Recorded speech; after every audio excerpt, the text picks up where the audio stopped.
Yeah, recording. Yeah, go ahead. Yeah. So this question is n queens. The n queen puzzle is the problem of placing n queens on an n cross n chessboard such that no two queens attack each other. Given an integer n, you have to return all the distinct solutions to the n queen puzzle, and each solution contains a distinct configuration. Sorry. Yeah, of n queens where q and dot both indicate a queen and an empty space respectively. So if you place here, you can't place a column in that. No, I mean not anywhere in the row, neither on diagonal nor off diagonals. So this is the next, what is a possible configuration, and next this and then this, or the other round. I mean other configuration could be this one, right? So two solutions. Yeah, so if it's like a board of four Yeah. by four, then we have two combinations, right? Uh-huh. And we have to return the combinations. Combinations. Yeah. The possible. Yeah. The how it is placed here. Not only the number. This configuration. Yeah, let me actually fix my mic. Yeah.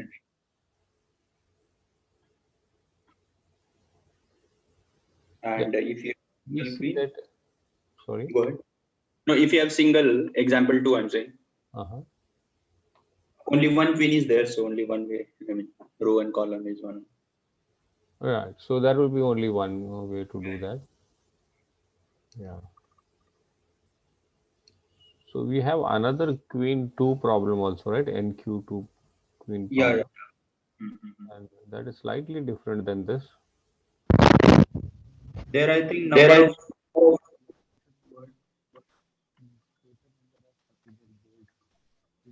Abhishek is speaking. I can't hear you, Abhishek. Go ahead, Abhishek. Yeah, he has to speak closer to his mic. Maybe he'll Okay. change his mic and come back. Okay. Okay. So in this case, this problem looks slightly Yeah, better. am I audible now? Yeah, yeah, you Yeah. are. Yeah, go ahead. Yeah, so in Queen 2, we need to return the total number of possible boards uh, in that question, and here we need to return the structure of that board itself. So that Oh, is easy, right? Yeah, if we can determine the structure of the board, then we just need to Number. count the total number of such boards. Yeah. First time reverse is going. I don't think so. That is easy. It I know should. if we It can should. solve, if we can get the configuration here, there only we have to return the number. I think. So won't that be easy compared to this? Well, okay. If you start thinking in that direction, because if you are given this problem now, Yeah. and therefore you'll try to use that this implementation for that one, because here you need to return the output. So you are actually trying to what you say design your implementation in a different way, right? That Yeah. you'll have to do it optimized way, because you don't need to return this output, correct? So it might be a different way to implement. I think both will Exactly. have their own challenges. Yeah, that's true. They might But not be the same. I'm just thinking, I'm not saying that it might be that way. I didn't look at it, but just I was going through it and I just saw it now. Brains are exactly same. So if we can find the total number of, so if we can determine the output of this question, then in that question we just have to return the size of the output. Oh, so you mean to say that is more easier? Okay. Yeah, then might be. Yeah, once we implement this question in that,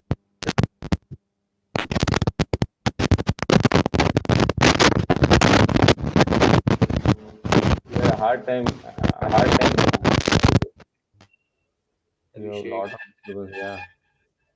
Yeah. So Shashank, then what you say makes sense, because the way he's saying, Yeah, yeah. and you are also saying, so maybe then with this implementation, if we use it and just discard this board configuration, but then we'll have to keep a different way to Because this Cactus. both configuration was used also to develop this solution, right? Yeah. If you are using this, okay, yeah, maybe. Okay, let's not go in that. Let's not diverge this. Let's stick to the scope of the problem first. Yeah, yeah. Yeah. Actually, I started. Sorry about that. Yeah. Yeah. Let's. So Yeah. this is like again backtracking only, like normal, and I mean you place it and just try to check that shouldn't be placed in that on diagonal, off diagonal, or that column, and then go to the next, right? Mm-hmm.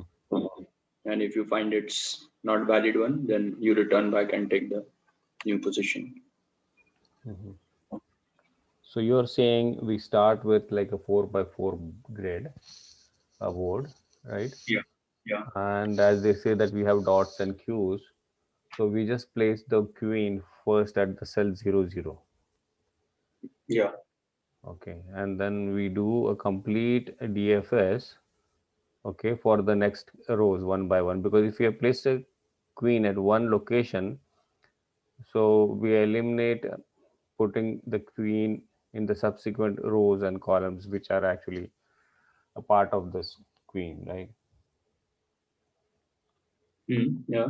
So whatever leftover space is there, we just place another queen based on that the rules what you said just now, right? The row, column, and the diagonal. All the three directions. Yeah.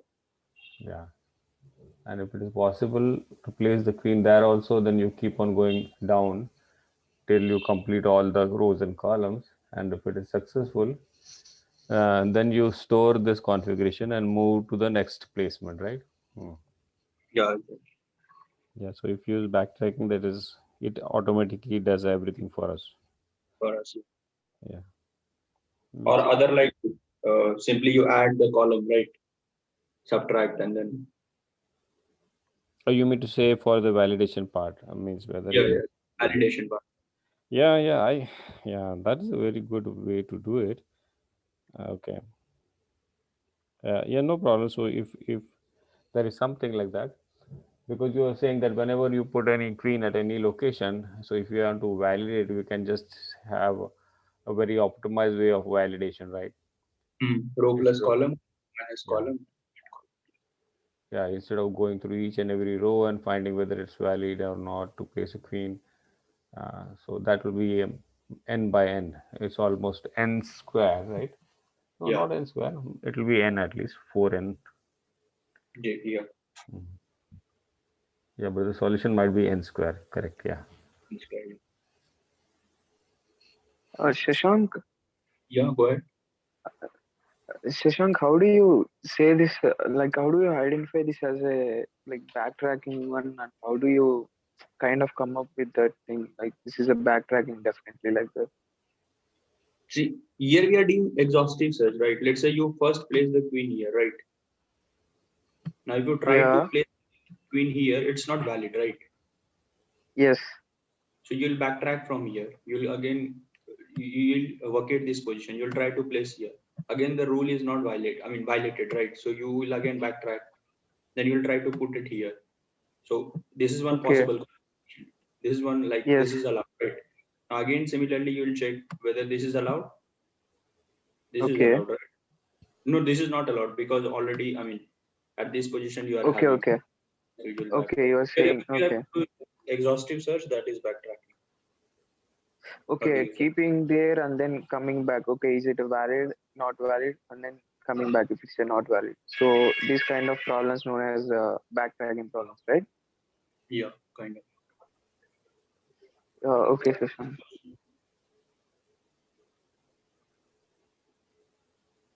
Yeah. So let's go ahead with the implementation. Yeah, sure. If we don't have more questions, yeah.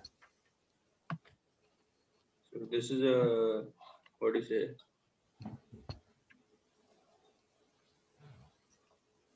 Okay, this is the normal implementation.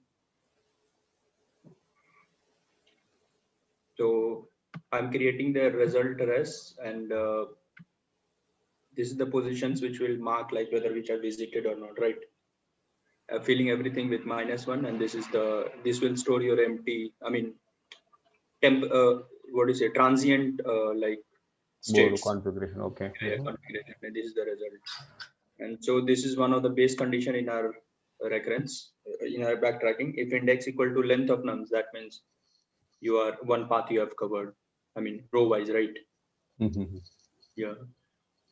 Otherwise, let's say first time we are starting, we'll first place the queen at that particular index and then pass that index into my valid function.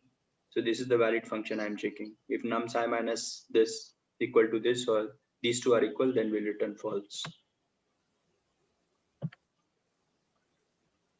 Mm-hmm. Otherwise, we are returning. Right. So this is the most optimized way of doing it, right? Yeah.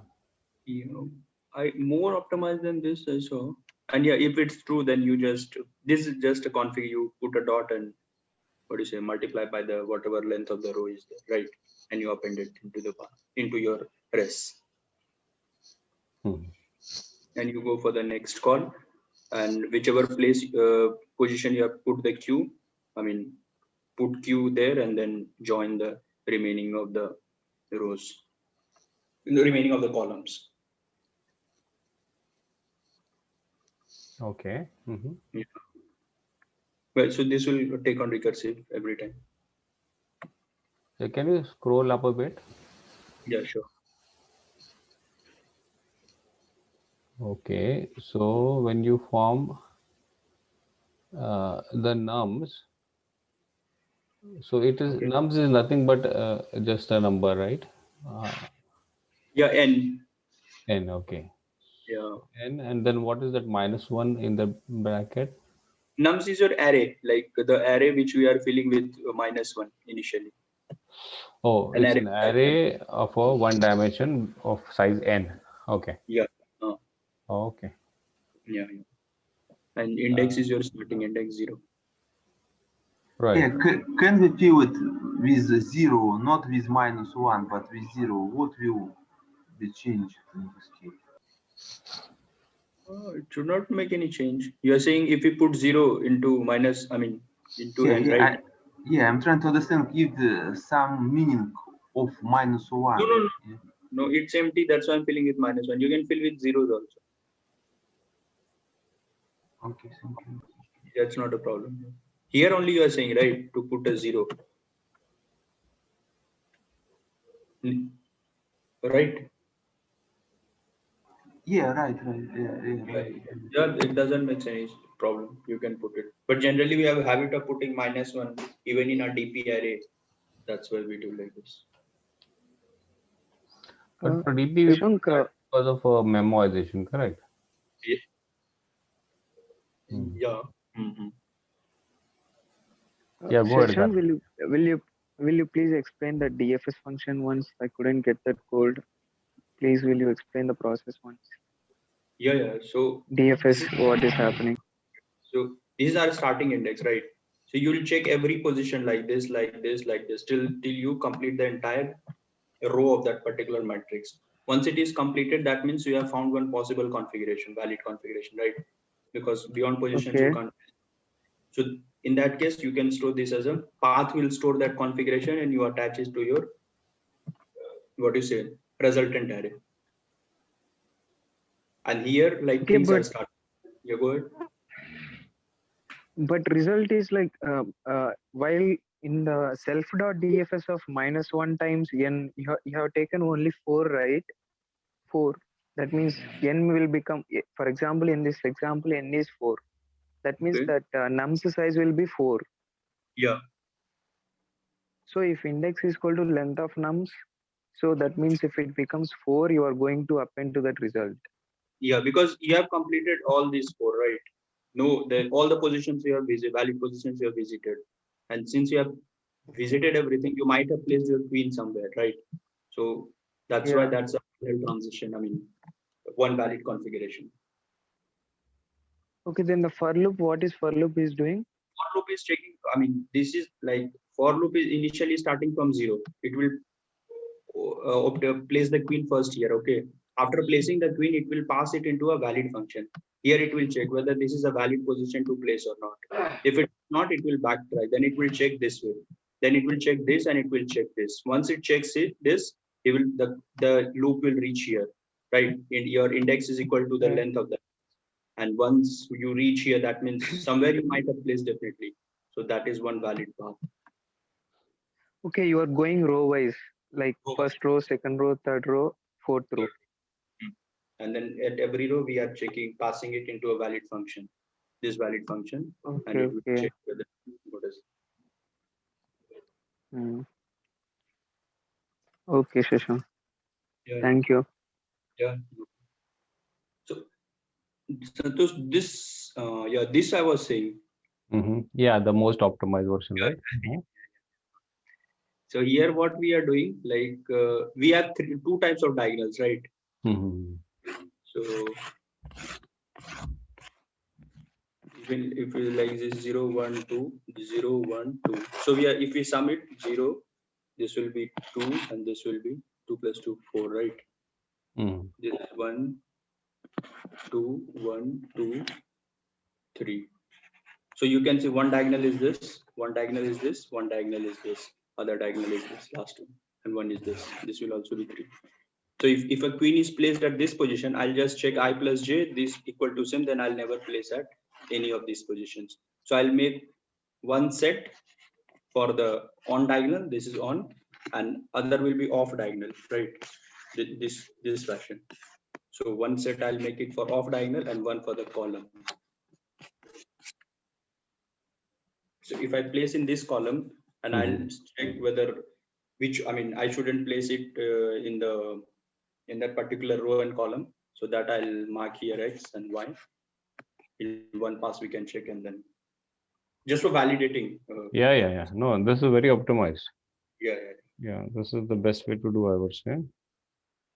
Yeah, but that's a very good way what you explained. I saw this. The most voted there. So here is like, this is the result array. This is your board, and this is what I told. We'll keep track of columns, in which column you have kept the queen. This is the on diagonal, and this is the off diagonal, right? And passing the initial index 0, it will go here. This is again a base condition. If I equal to n, you just return that. Now for every, it will go and check for every cell in that particular row. If that particular j is not in columns, and j minus not in the diagonal, and j plus I is not in the off diagonal, then you add, right? Because that's a valid position then. Yeah. Yeah. So you add j minus 1 and just this is the shape you have to print, right? Q with all those before dots and after dots. Yep. And then you backtrack for I plus 1, and we pop it. And once you are done with all those things, you just try to remove all these things from the off diagonal, and columns. That particular, position, coordinates or position. Yeah. Yeah, this is very neat way of doing it. Yeah, I liked it.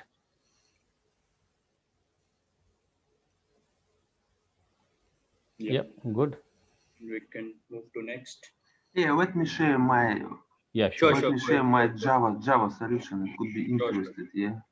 Sure. For someone who. Yeah, am I audible now? Yeah, you are audible. Okay. Okay, this one. Can you see my screen? Yeah. Yeah, we can. Yes. Okay, so I developed a helper function, yeah, and this helper function takes parameter row, which is current row, yeah, which I'm processing, a list of columns, these parameters, yeah, and its accumulator, like our accumulator when I'm keeping all results, yeah, I'm creating this list of lists, and I will return. And so I'm traversing from each row, yeah, and in each row I'm traverse through all columns, and then I check if columns, it's a list of columns, yeah, which I already added. If column is not in this list, and I also call validate, yeah, validate function. And validate function, it's what you explained, yeah. So it traverses from all rows, yeah, and it's check check it's travel from on all rows and all columns, I guess. Yeah. Oh no, sorry guys, it was more guys, I forgot a bit. Yeah, yeah. I also pass a row and columns which I want to check. Yeah, yeah. I'm checking if I can put Q queen in this row in this column. Yeah, and basis that I already has this list of columns. Yeah, and I'm just traversing from all rows and uh, I'm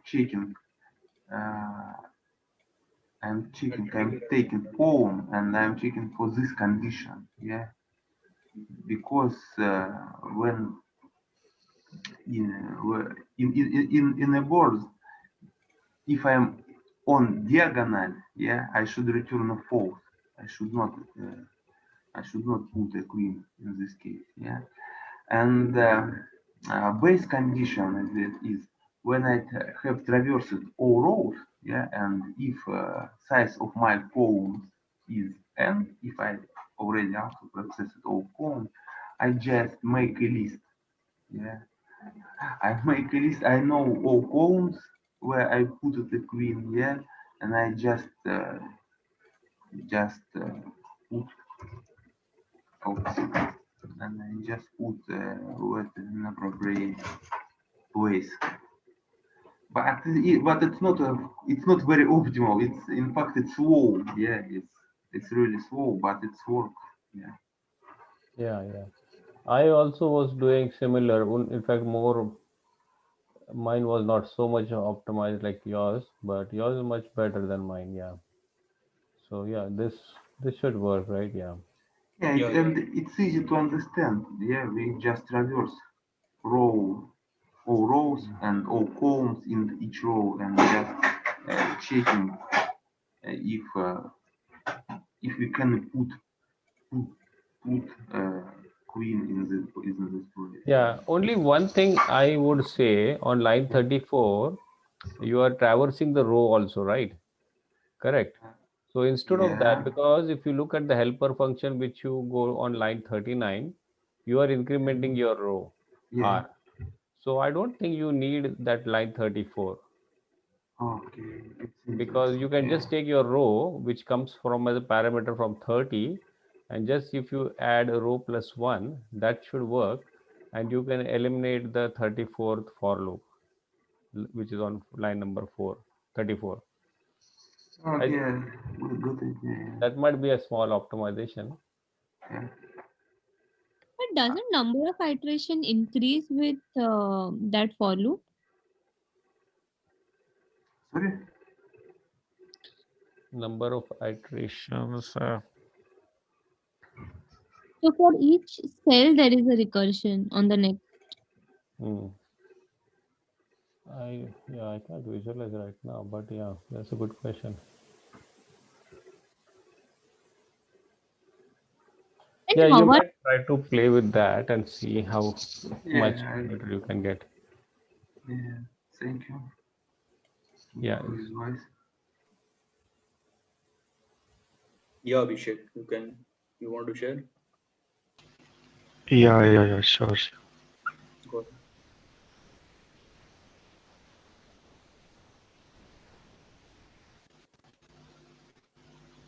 Yeah, uh, so I start with the board itself.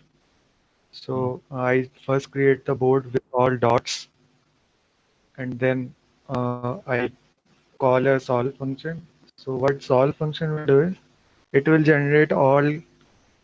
So it will generate all total number of possible boards, and then it will again check if the board is possible. So the combination of queens in that board is possible or not.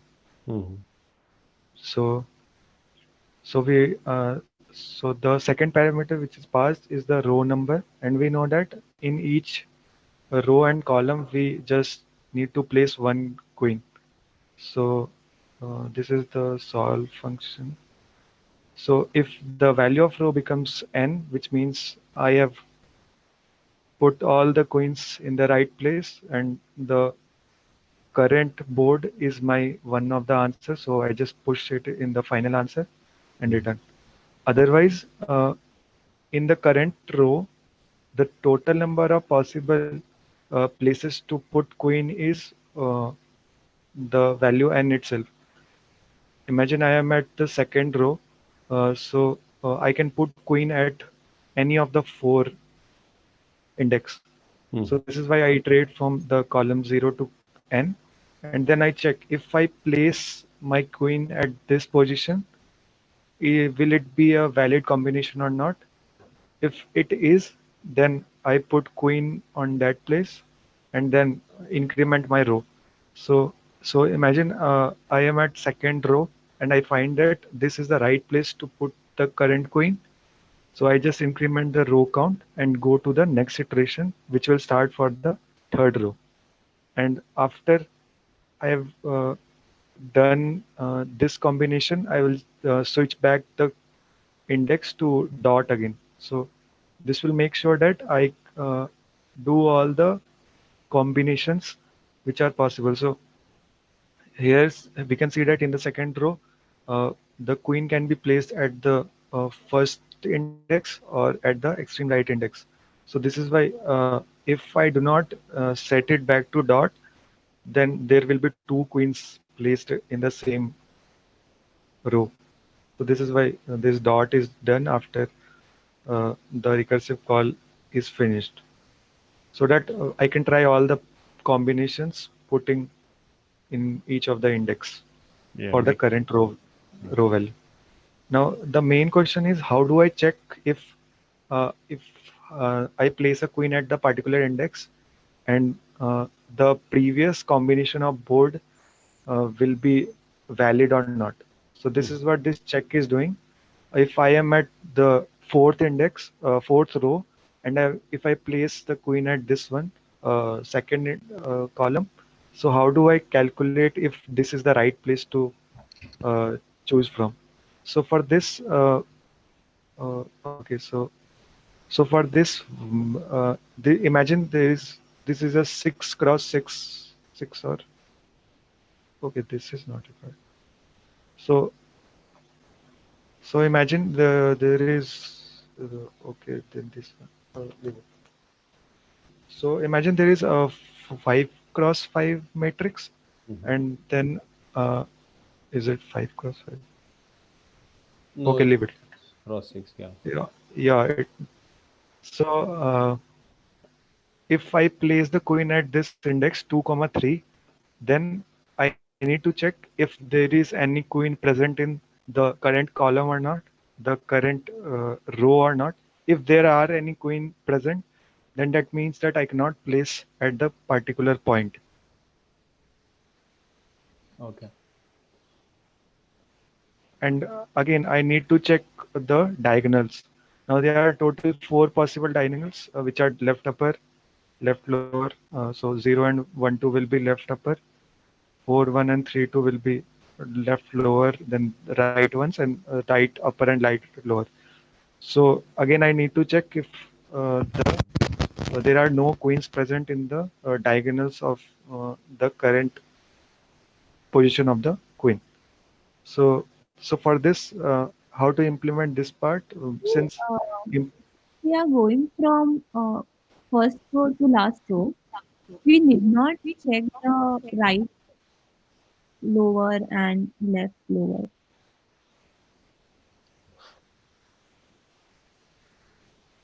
From first one, you mean to say, yeah.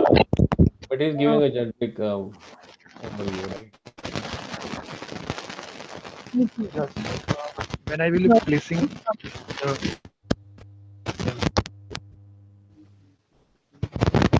Abhishek, you are breaking a lot of disturbances. yeah, am I audible now? Yeah, now you're better. Yeah, okay. So when I will be placing the queen in the first row, then there won't be any queen at present in the board.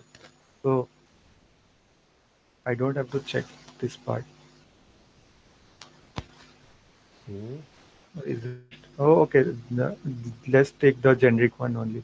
So if I place at any of the index, calculating the number of queens in the current row and the current column is very easy, but implementation of the diagonals part is pretty complex here. So if I take 2 and 3 as the current point, then for the calculation of left upper diagonal, I always start from uh, the current point index minus 1 from both sides, which is x minus 1, y minus 1, or I minus 1, j minus 1, and I keep iterating through until one of the values go to 0.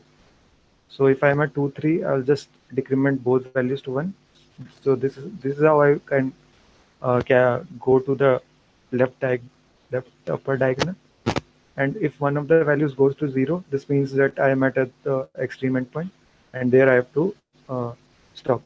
And if during the traversal uh, any of the value on the board is queen, this means that the combination of placing the queen at the current point is not possible, since if I place it here, then it is not a valid combination.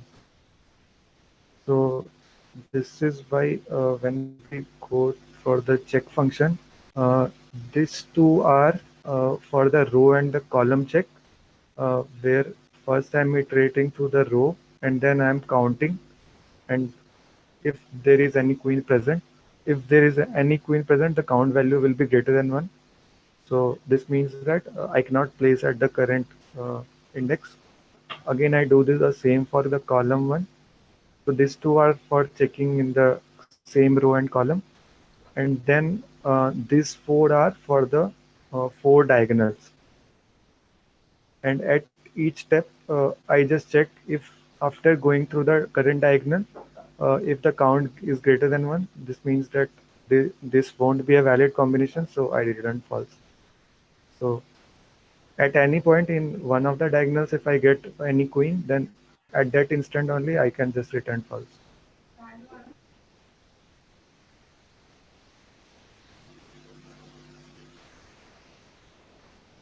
Yeah, yeah, this is good, but only uh, you could do still more optimization in the check, right? Because I also implemented this, but I'm finding Shashank's solution to be much optimized in the check, right? Yeah, the implementation, the main idea of this question is pretty clear if we know backtracking, but main is the implementation part, and I was not able to do more optimization. So Yeah, I just try to implement what I could. So there can be too many possible combinations if the value of n is large.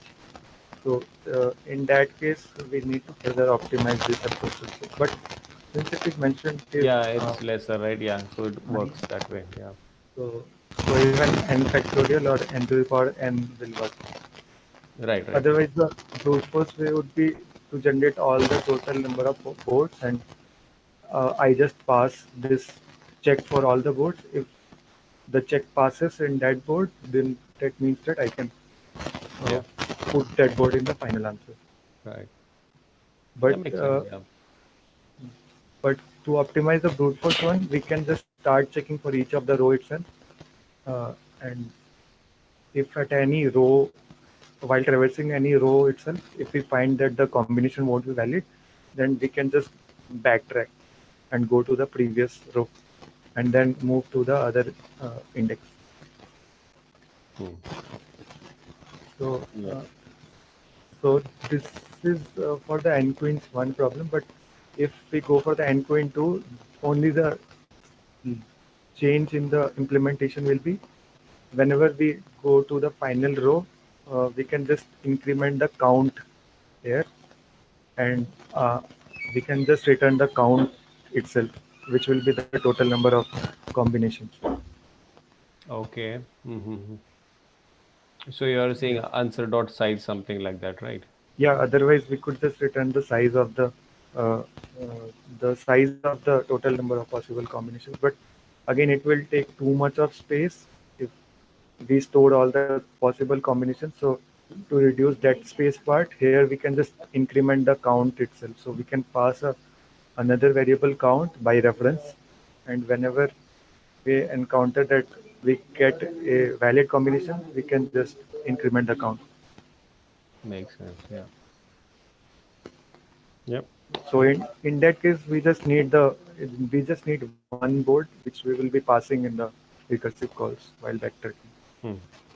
Otherwise, if we store all the possible, then it will be, yeah, I don't think we can calculate even since the total number of combinations for large value of n will be pretty high, I guess.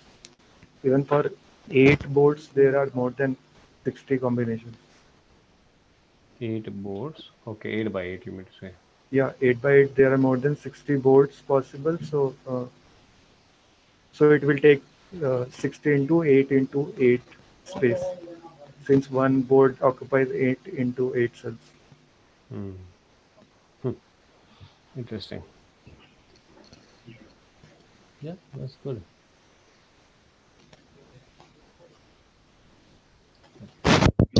Let's proceed to next question. Okay. An array level order traversal. So an array tree is given, you have to return level order traversal of its node values. It's defined as the serialization in their level order, and each of group of the children is separated by null value. So like 1, and then at this level 3 to 4, 5, 6, right? Level order traversal on an array tree. So like again, you have 1, 2, 3, 4, 5, 6, 7, 8, 9, 10. This level is and 14. And height of tree is less than 1000, and total number of nodes is 10 raised to power 4. Yeah. It's like serialization only, right? Serializing or deserializing. Not exactly, but kind of. There we put some, what you say, Hmm. even if child is not there, null we put here, like only level order traversal you can say on an array tree. An array. The main idea is just the level order traversal, but in general binary tree, we have two children to choose from. Here, the number of children will be the size of the children vector for each of the nodes. And if the node is Right. leaf, then the Hmm. size of the vector will be 0. Yeah. Yeah, but if we just consider this instead of being a tree, if we think as a graph, right? So this is still a level order, right? In that case also. Yeah. BFS, yes. No. Yeah, the One distance. BFS, yeah. But it's a directed graph, so it's slightly easier Tree. because That yeah, we don't have to go back and do we yeah. need to keep a visited array for it? I don't think so in directed graph, because you'll be No, coming no, from top. in directed graph, we don't need the visited part Don't need, right? Yeah. if there is Because no one, cycle. yeah, directed we Yeah, don't have there's no cycle. That's why we don't need this visited. visited. Yeah. So they specify it's not, there is no cycle. Is it that? I didn't It won't see be that. Tree in a does direct. a tree does not have cycle. Tree Okay, this is is tree. Yeah. Mhm. Okay. But it is better to ask again the interviewer if it is in a tree, if they have some edge which will make it an, yeah, it might not be possible though, but only a back edge might be possible. Yeah. Or reverse That's is what you call it. That's a your package will different make it a, definition, right? yeah, package will make a cycle, right? But it won't be a tree then, it will be graph then. Okay, yeah. Mm. Yeah, no problem. So this is slightly, yeah, something like that, right? Yeah. Mhm. So this is a Yes. simple level order traversal, right? On an array tree. Okay. Yeah. So you can go to implementation, or Yeah. So other than level order traversal, we could do it by via this way also, uh, a DFS way. because level order traversal uses a BFS, we can use a DFS also, a recursive way. Both will work, right? Yeah, but BFS suits more. Yeah, Thinking of BFS suits more, at least it's more intuitive also looking at this one. Makes sense. Yep. Yeah. So regarding the implementation, if we see, yeah, same thing. Like not much. Like a dictionary I'm using, and if my root is none, I'll just return and tuple of values like root and at which level it is, right? Mm-hmm.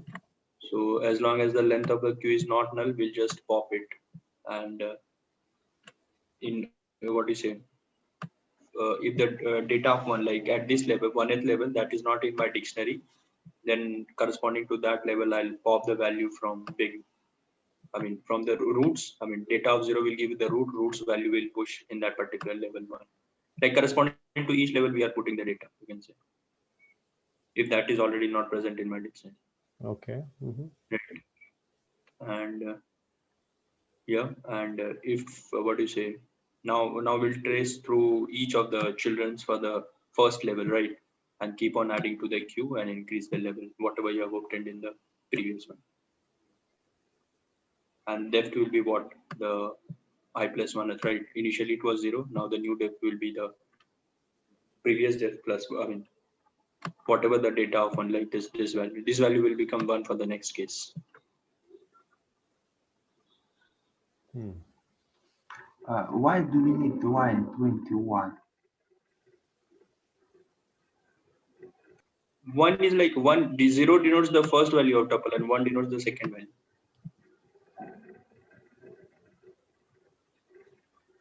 Okay. Thank you. So he's taking that level on line 21. Data 1 means the level, right? Yeah. Okay. And collect is your dictionary. Dictionary. Yeah. So I'm first appending, I mean, creating the dictionary of all the labels like 0, 1, 2, up to table plus 1. Yeah, yeah. Yeah, this is one way of implementing absolutely a BFS way. Yeah. Yeah. Any other approach? So I implemented just like the simple level order traversal of binary tree, since Okay. we know there can be. So the number of children for each of the nodes is the size of the uh, vector, I guess, which is the children, I guess. So I use the queue of node pointed, and if the root is there, then I just push. So I need to keep this if statement because it is mentioned that there can be 0 nodes also. So this is why extra if check.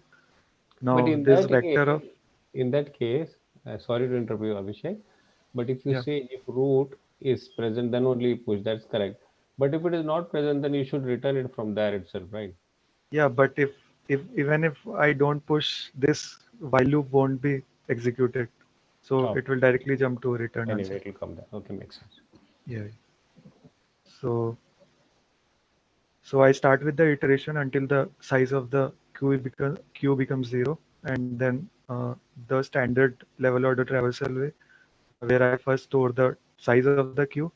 Then I declare a vector of that current size. Since I know that I have to store that n values. Now iterating through the uh, queue for n values, I will start popping elements from the queue and I will store the value of the node in the vector v. And then I will pop the current element. And then since I stored it in the node and the node uh, arrow children points to the children vector of the current node. So, So then it brings okay, edge, yeah, yeah. nodes, So right? I Okay. just add it in the queue. And after I have processed n values in the current queue, I can just push the factor in the answer and finally return the answer.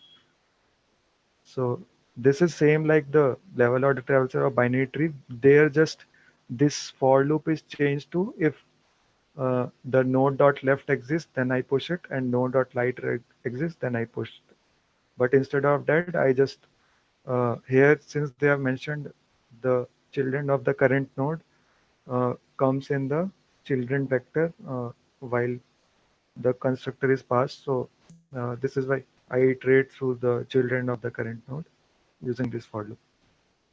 Mhm. Yeah, makes sense. Yeah, so standard level order traversal of binary tree Yeah. can be converted to an array tree also. Yeah. So actually, they have mentioned, like you can do via this one also, the recursive way, because the order is not important here. So the order of the children, what we return, yeah, level is important, but level wise, the each the list of children what we return, that is not important. So for that, So, even if you do the DFS way, that should work. okay. So 342 can come as 243, 423, anything, right? Right, something because they have not mentioned anywhere, but in the implementation of the solution, if you just go there, you know, there actually they talk about it, saying as they have not mentioned anything, so we can assume it, and then we can actually group the children without any order for a particular level. Yeah. Because DFS might sometimes spoil the order, right? Yeah, Yeah, yeah. so in that case, the order in which we push the elements in the tree, I guess, that determines the order. Hmm. Yeah. So the way we start from which branch? Yeah. Yeah, yeah. Let me share my Java solution. Yeah, it Sure. could Sure. be useful. Go ahead. Okay, this one. So in general, it's similar, which we saw before. Yeah, it's BFS. Okay, so I am checking for root and immediately return, and then I add root to queue. Yeah, absolutely the similar. Yeah, maybe I like a Abhishek approach, Mhm. but I just add each level. I add new array to my new list to my list which I have been filled so far. Yeah, and I know how many nodes do I have at this level. Yeah, and I just traverse and pull node and add it to my last element in the list. Yeah, and as soon as I add it, I just uh, add all child nodes to a queue. Yeah, So, so pretty similar. Oh, pretty Yeah, similar. it is Yeah, similar. Because in Java, you have to do what you do on line 30, right? You have yeah. to initialize that every time whenever you want to create a particular array list, right? In C++, mm, you don't have to, yeah, but he has created it, yeah. Yeah, but I can also do like this. Yeah, and like this, and just at the end, I will add. You'll have to add it, yeah. Yeah, yeah. I like it more because it will simplify this condition. Yeah. Yeah. so your queue comes from linked list class, right? Or is there any other that queue data structure? Line number 26 in Uh, Java. I I usually use linked list. I'm not sure which is which type support queue interfaces. So So there Uh, the are first time I some. saw from linked list. Okay. yeah, Java people use most of the time linked list I've seen, yeah. Oh. But in But C++, we have a very specific queue implementation. So we take advantage of that, yeah. So only linked list is there in Java to instantiate the queue out of that, or I'm not sure. Maybe someone else know, but I don't know. But I've seen people using more linked lists. No, but So Use an the interface stack can, actually. Sorry, Uday? yes, Queue is an interface, not a class actually. I mean, interface and it's an queue offers a set of functionality like offer and hold, right? So in Java, it is like an interface, not a full-fledged class. Abstract minds. Yeah, not an abstract interface. Right? So implements interface. Okay. So you can't create object for interface, right? Oh, no, for abstract class you can't create object, right? Both interface and abstract can't create objects. Okay. Yeah. Okay, Abhishek, you were saying something? Yeah, we should go saying. No, go ahead. Okay. So next problem is like partition array into three sum, equal sum. So we are given array integer and return true if we can partition array into three non-empty parts with equal sums. So we can partition if we can find indices I plus j less than this. So 0, 1, and like they are just showing this example. In three parts they are dividing. So you can see this. This you can be partitioned like 0 plus 2 plus 1, right? This and this and this, all three. You can divide into three equal subsets. Yeah, and these are the constraints. 10 to the power 4, and then arrays. Element is also 10 raised to the power 4. Yeah. Initially, this problem is an easy category. Yeah, it looks very easy, but there is some cases we have to be very careful. Yeah. Like not divisible by 3. No, if it is divisible by 3, but I think there is one test case where you have the 10 minus 10, 10, something like that. So there actually you can have more than 3 combinations. You can have 4 combinations, something like that. You can actually divide it into 4. And if you add all of them, your sum can always be 0. So in that case, it might be tricky. So, so they have added that test case, or else it's very straightforward implementation. And if the entire sum of the array is minus 9, then that minus 9 is also divisible by 3, right? Then you can't partition, no? We can partition minus 3, minus 3, minus 3, like Yeah. so. Okay, yeah. So we can have minus 3 as a sum, right? Yeah, negative 3. Yeah, one of tricky example is all zeros as well. Yeah, I started to.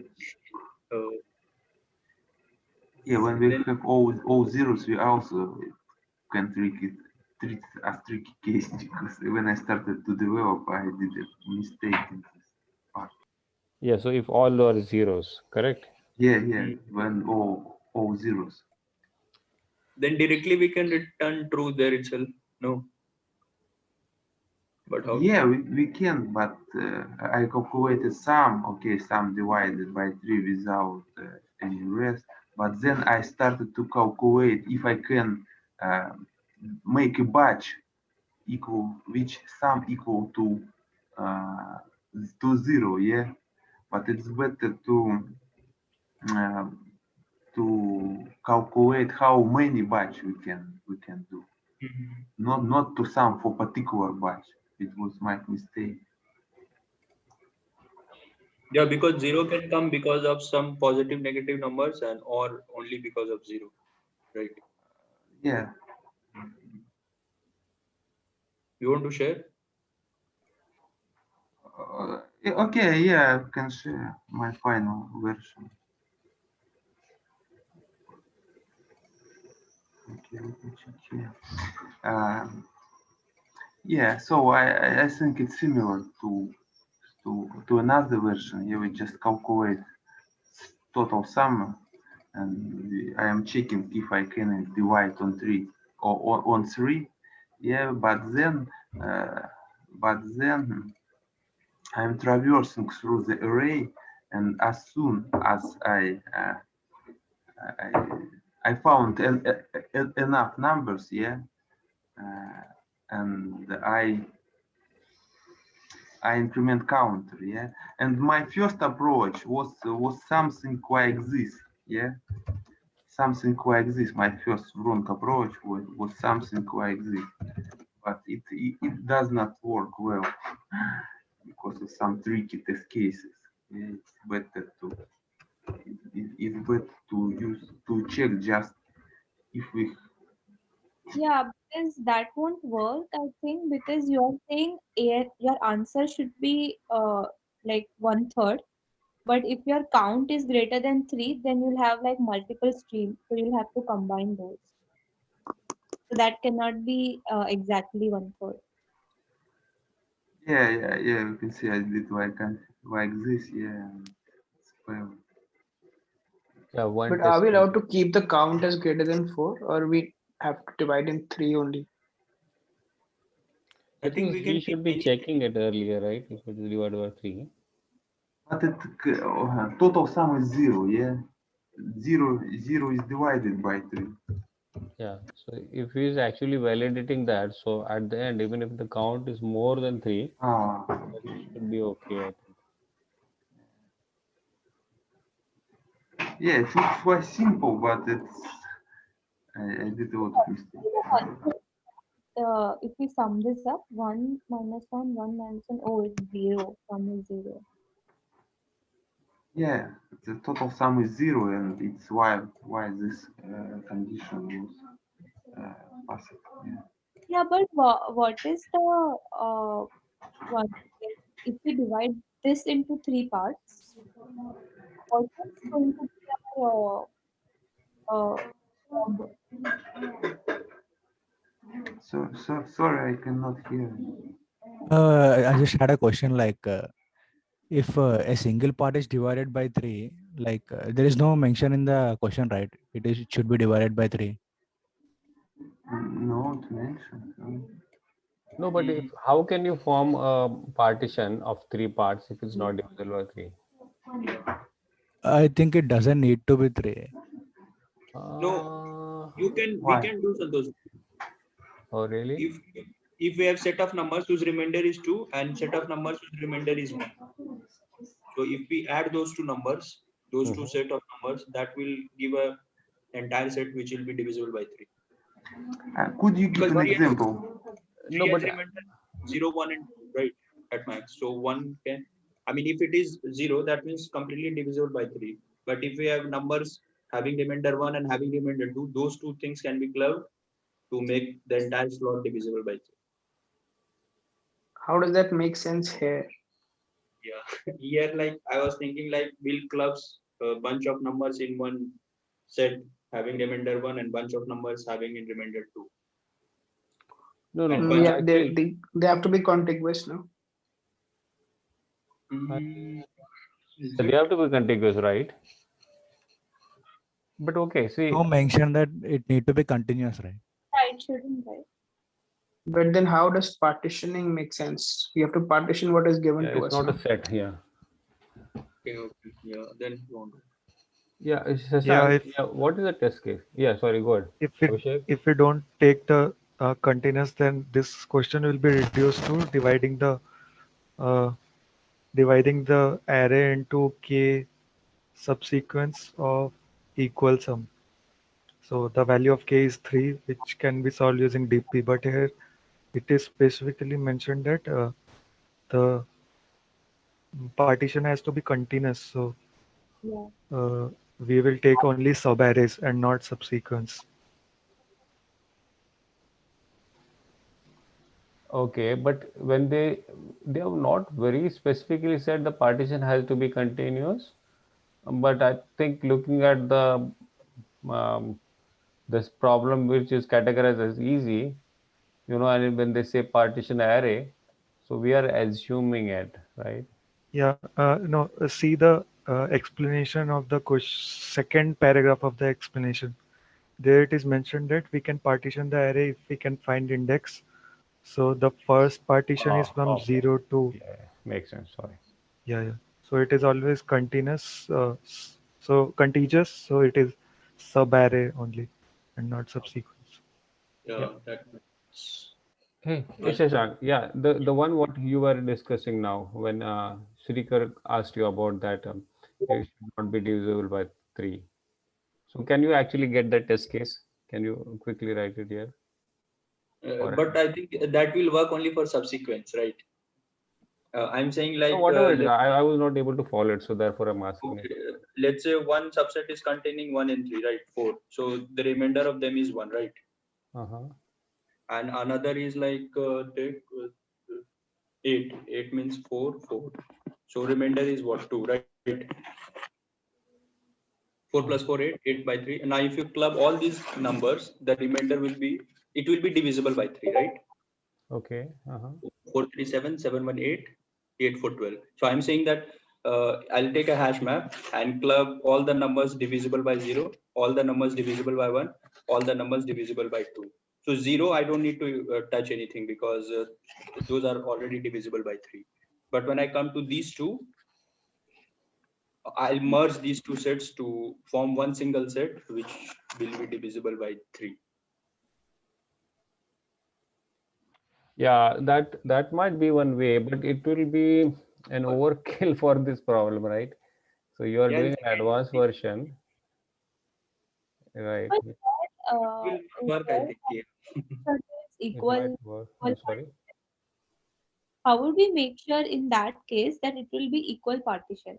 Like, yeah, it's divisible by 3, but how do you make sure it's equally divided? Yeah, that it won't work. It will work only for 2 subsets because more than 2 you can't form in the case what I'm doing. Because one will be 0, the other will be combination of 2 and 1. Only 2 we can form of the entire array. But they need at least 3 such sets. I think my bad, like this one. Yeah. Yeah. So one more thing. So are we at least saying that whenever we take a total sum of this whole array, it should be divisible by 3 at least, right? Whether the answer will be true or no, that's different thing. But first, that is the thing which should happen, correct? Yeah, Or is my first. assumption wrong? No, that's a necessary, I mean, sufficient, necessary condition, not the sufficient.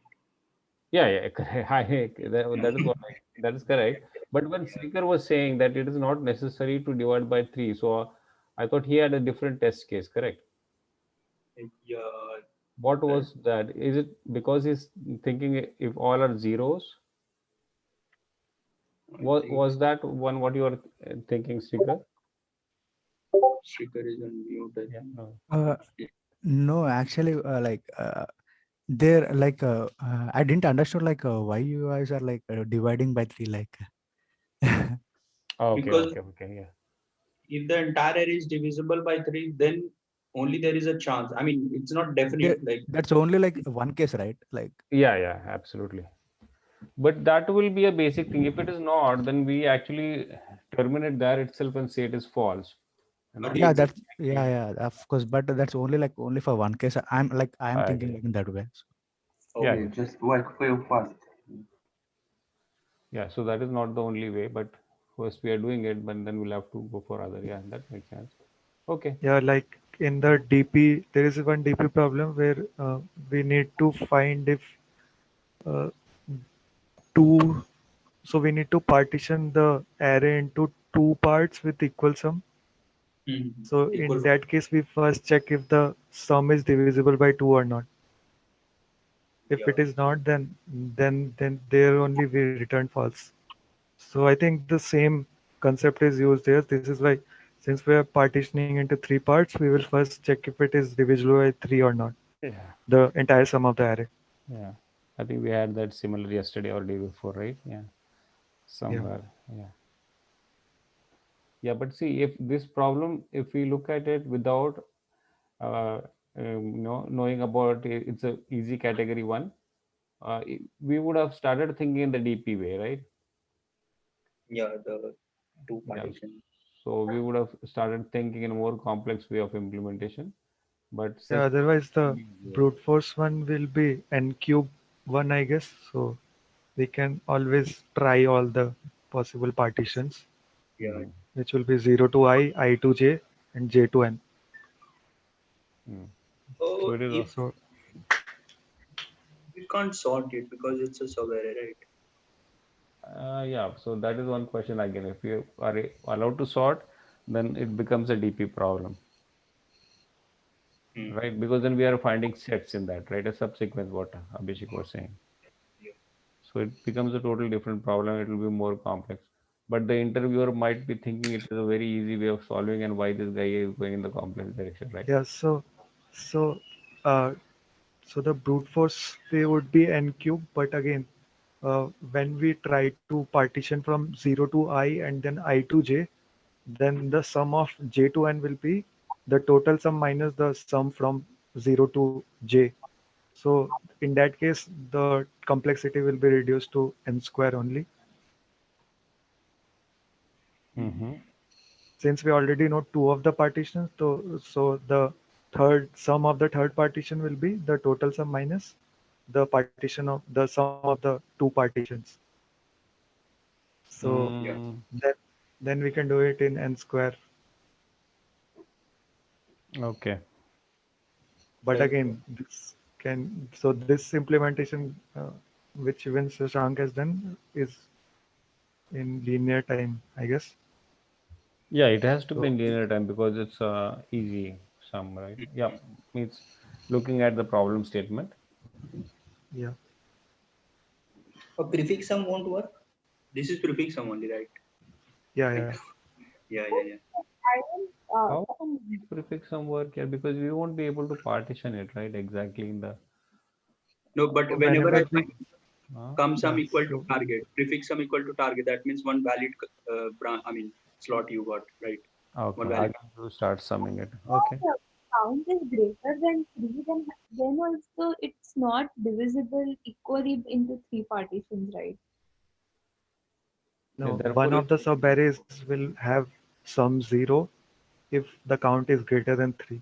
So we can include that subarray in any of the partition.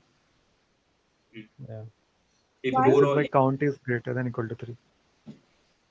So one more way could be So, since again, to target, whenever we are hitting the cumulative sum to target, we are implementing the count. So, what count represents is the number of partitions that sums up to target. you got one partition, if your come sum equal to target, you got one that partition. Now again, I'll initialize my come sum to 0 and again do the same thing from there. And Correct. again, yeah, Correct. yeah, So, go ahead. that if my count is greater than 3, then I have more than 3 partitions which sums up to target, which is total by But 3. if fourth is 0, then you can attach anywhere, right?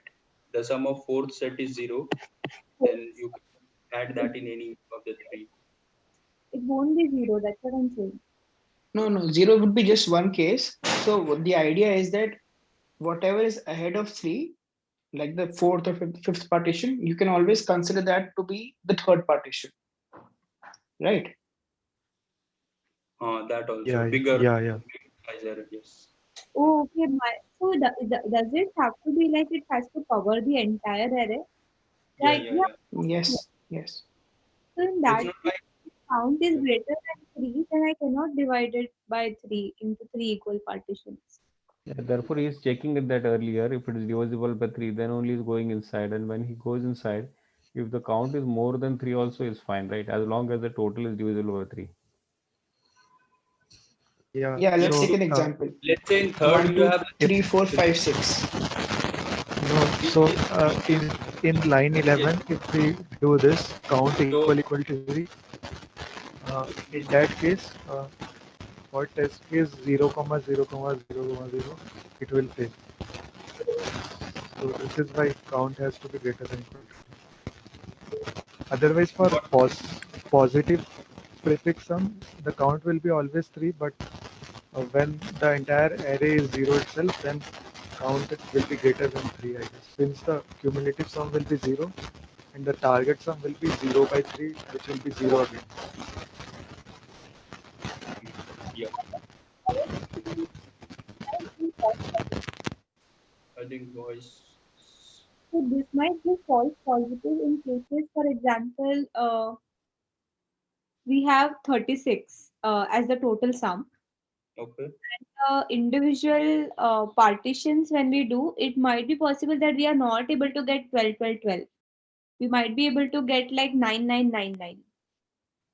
So that will be like 4 partitions. It won't be 3 partitions. You can club last two lines. But 36 by 3 will be 12, I guess. And we are checking in line 8. Only when the cumulative sum is 12, then only I increment the count.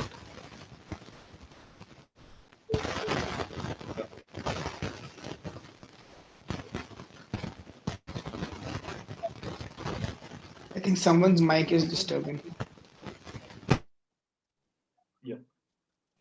Yeah, Abhishek said right. Like if 36 is there, right? Then individual partition sum will be 12, and which I'm checking in at line 8. Whenever I find that individual partition is 12, I'll increment my one. Count by 1, and again come sum is 0 again. Then you can continue. Okay, so for only positive numbers, you're saying the count would be 3. Positive Negative number, also, right? any negative also, anything. A combination of Okay, negative. so when will you have count greater than 3? Okay, I had that particular test case when it was When small. the elements are 0. All are zeros. Also, you have another test case which is 10 minus 10 something. I can tell you the test case number. Yeah.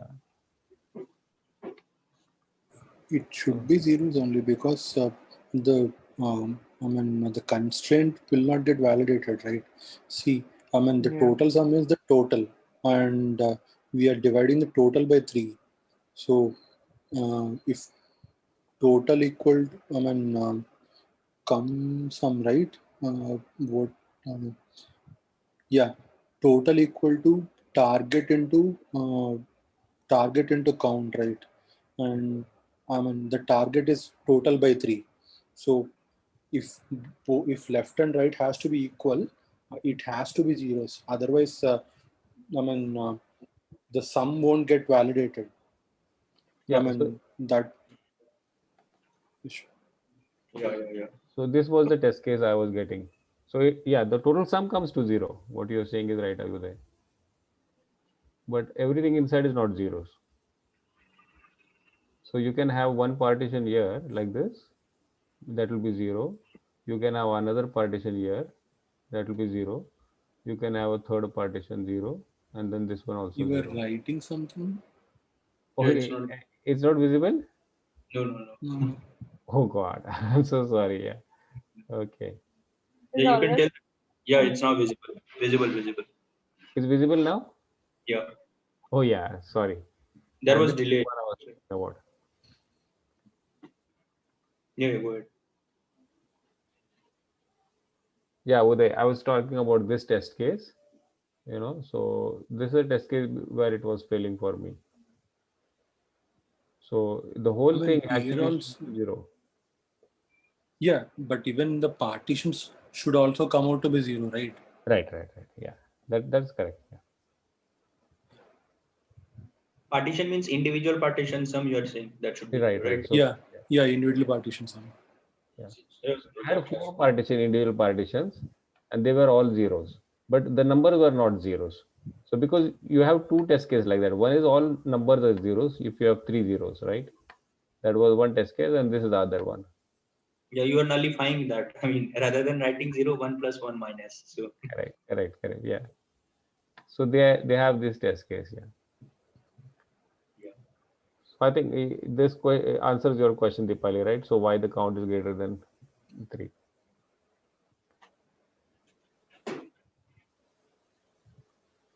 Yeah. Yes, it does. So I was asked similar. Yeah, go ahead. Go ahead, Abhishek. Or you there? I actually thought this one in the cumulative sum itself, but I thought we will try to find the first index and the last index, and we will check whether the mid partition is not empty or not.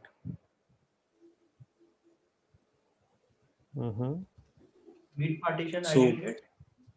so we will try to find the cumulative sum, the whole total sum, and from the left side, we will try to find the first index which is equal to the target, and the right side which is equal to the target.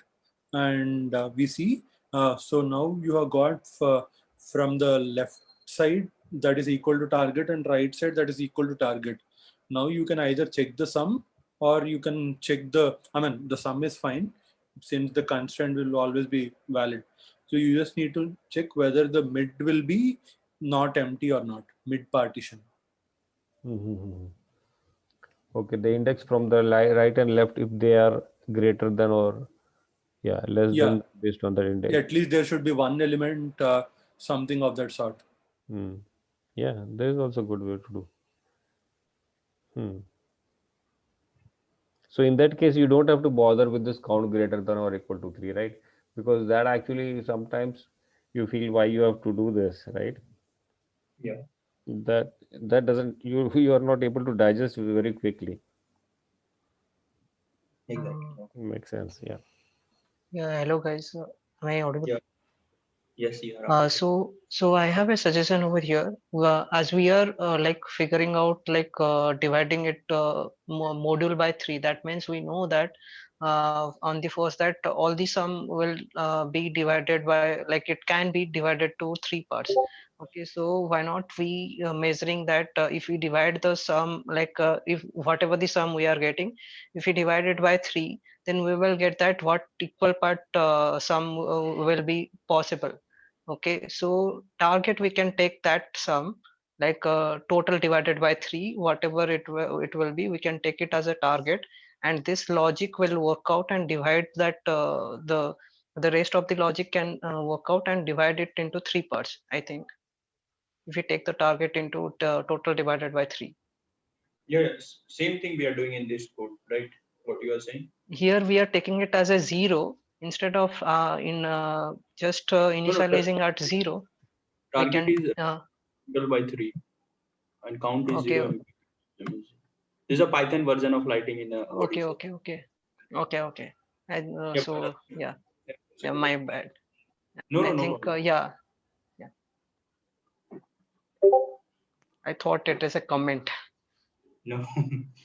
So No, the Python way of actually dividing by 3. Java, you might have. Yeah. Syntax. Yeah, I'm it's new a to different this. syntax, yeah. No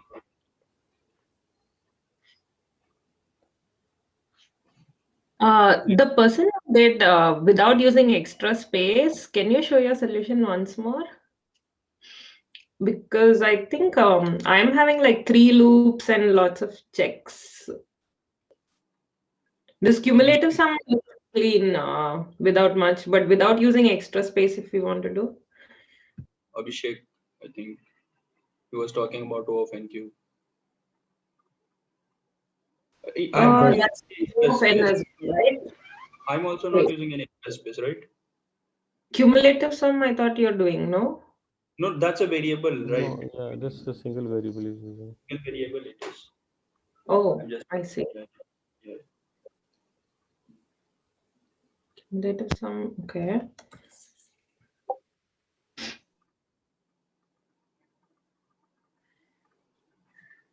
Oh, I see. That's nice. Oh, you just reset it to 0. Okay, got it.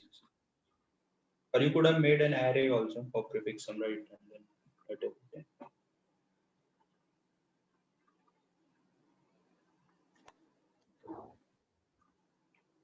Yeah. Cool. Thanks. Yeah. Yeah, so I was asked a similar question of this, similar version of this question where we were given a number and I need to partition the number in such a way that the sum of both the partition has to be same. So the sum has to be taken like individual digits at a time. So yeah, so in that case, again, we can just iterate through the, so first I convert the number into string and then I iterate through the string itself. And what I can do is, so brute force way would be to just check for all the possible partitions, which will be 0 to I and then I to n, and then check if the sum are not same or not. But to further optimize it, what we can do is Abhishek, will you share your screen, please? Yeah. So that will be slightly easier to understand. So how did you take the sum in string? I mean, did you convert to integer and then? Yeah. So I was asked this is the number. I need to do partition in this number in such a way that the sum of both the partition has to be same. So the sum has to be taken individual digits at a time. So the sum of this partition will be 1 plus 2 plus 3 plus 2, and this will be 4 plus 3 plus 2. So I need to do the partition, and I need to return the partition index of where I need to place the partition such that the previous sum and the preceding sum is same. So this was the question. So brute force where what I did was I calculated the sum from 0 to I and then I to n and checked if both the sums are equal or not. And if it is, then I is one of the partition. So I just return I. If I do not find any of the partition, I just return -1. So that is the base case. But why to check for this part? Since the sum of this part will be the entire sum of the number, then the minus the sum of the prefix part. So to optimize it, I just need to check sum of 0 to I, and the other sum will be sum of the number minus the sum of 0 to I. So if I at any instant while traversing the string, if I encounter this condition where these two sum are same, then that means that that is one of the partition, and I can just return that one. Where So this sum is a prefix array. Yes. Yeah. No, not No. prefix, right? This is the Yeah. partition of I can just half of sum. yeah, so I can just make the string in this way. So each of the values in the each of the characters in the string will denote one value in the one digit. Yeah, one digit or one element in the array, and then I can just sum over and then check. So equal Okay, partition, but right? Equal sum Yeah, partition. So that's yeah. a DP problem. No, but no. I Yeah, need to it- check the contiguous only. So Oh, why it's a to take contiguous. the Okay. DP one? Right, Yeah. right. So then So that wherever will be your first. prefix and suffix sum is equal, right? Yeah. So this one is Okay, the you can prefix see sum, that. and this is the suffix Sub- sums, but I don't have to calculate the suffix sum since this value will be the total sum minus the sum of the prefix part. Hmm. So So you are using saying the this is a this one, simplified version of the previous somewhat we are solving, correct? yeah. So I was asked this problem, and then the interviewer then said me to Very partition two. question. Mm, So he said that place two partition in the number so that all the three partition will have same sum. That's a Mhm. So DP one. No. no, that is this question itself which we were Yeah, discussing. right. Yeah. So he So moved from uh, this one to that Yeah. one. Okay. Yeah, got yeah, it.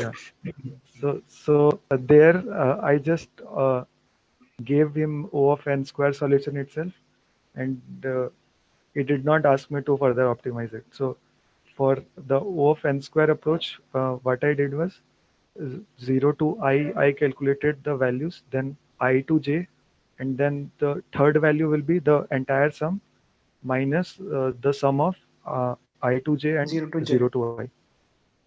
Hmm. Yeah, But that 0 happens, to j only. Hmm. Yeah.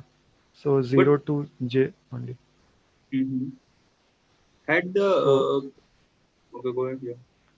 yeah, so if all these three values have same sum, then I and j will be the partition index which I have to return. Hmm. Yeah, Yeah. if they start evolving the sum, then you get tripped up.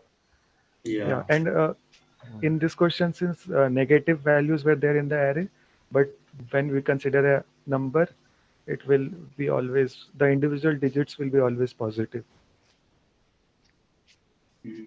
If you have negative number, still the individual digits will be positive. I mean, But minus. I cannot convert negative to the array again. So this is why he mentioned me that the number will be always positive. Okay. So at least that constraint was there. It's all going to be non-negative numbers. Yeah. For iterations, you have like two for loops going from outer going from the outside and then inner going from outside. Your voice, like, I Yeah, think, people not able to hear you. yeah. Just bit louder. So I'm trying to ask is in this brute force approach, when we are trying to find the sum, will it be that the outer for loop is upward going from start to end? How will be the inner for loop iteration? Is it going to be like from I to end? Yeah. So for the three partition one, I did this for I from 0 to n, then for j, so for j from I plus 1 to n. Yeah. This one I did. And then the third partition, I can just do this. Get the So sum, I yeah. don't have to again do the partition. Okay. Would you really go till n for I? I think you should Uh, stop at n minus 2, no? Yeah, but who cares? N minus the total complexity will be n square N square, only. yeah. Yeah, So n complexity is okay. minus. Yeah. Yeah. Yeah, okay. No issue. Yeah, so what did we conclude? I dropped because of poor internet regarding that condition of count greater than equal to 3. So is it like just for that 0, 0 case, or is it needed No, anywhere else also? minus 10 plus 10. Santosh shared one test case. Like Yeah, it's almost like the zero. Yeah. Even if you have numbers in it, the sum will be zero. For the even 1, partition of 2 the can be there, right? 1, yeah. 2. Yeah, one comma minus one, Because something like that, right? 1, 2 is also divisible by 3, right? In this example, what Abhishek has written, if I add 1, 2 at last. In this, which one? The one Abhishek, 10 minus 10, what he has written, you can add 1. After minus 10, we can write 1, 2 also. Okay. Because their sum is also 3. Okay. But then the but that then is the not total equal sum will to be target modulo 3, no? Right. Yeah. Yeah. That won't work for the target way you implemented. Target modulo 3, I mean, then the sum of the entire array will be 0 only. Not 0, I mean, it will be divisible by 3 also. Even if But you your add 1. target will be 1 in that case, and then you won't be able to find a target of Okay. cumulative sum, right? Yeah. Indivisible partition will not. Right. Yeah. Yeah. So But this okay, test case I is think you are similar right. to this one. Shashank, you are right. If you add 1, 2, Abhishek, add 1, 2 here. But individual partition will be. Yeah, so first partition would be, no. You won't have a partition, right? Or will you?